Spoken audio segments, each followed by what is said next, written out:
পাকা ঘরের স্বপ্নভঙ্গ, মুহূর্তের মধ্যে চূর্ণ বিচূর্ণ। বাংলা আবাস যোজনার অর্ধনির্মিত বাড়ির ওপর হুড়মুড়িয়ে ভেঙে পড়ল বিশাল আকৃতির বটগাছ।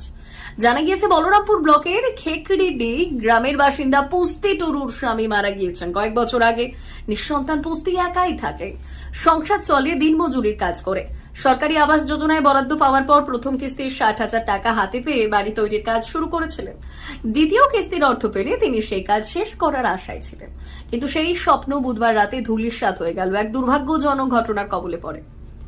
টানা বৃষ্টির জেরে গাছের গোড়া আলগা হয়ে পুস্তি টুটুর অর্ধনির্মিত বাংলা আবাস ঘরের ওপর বিশাল আকৃতির এক প্রাচীন বটগাছ ভেঙে পড়ে।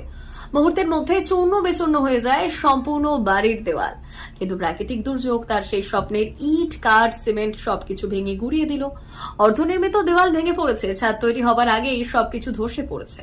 বর্তমানে তিনি ভাঙাচোরা একটি কাঁচা মাটির ঘরে থাকছেন, যেখানে বৃষ্টির জলে ছাদ চুইয়ে জল পড়ে।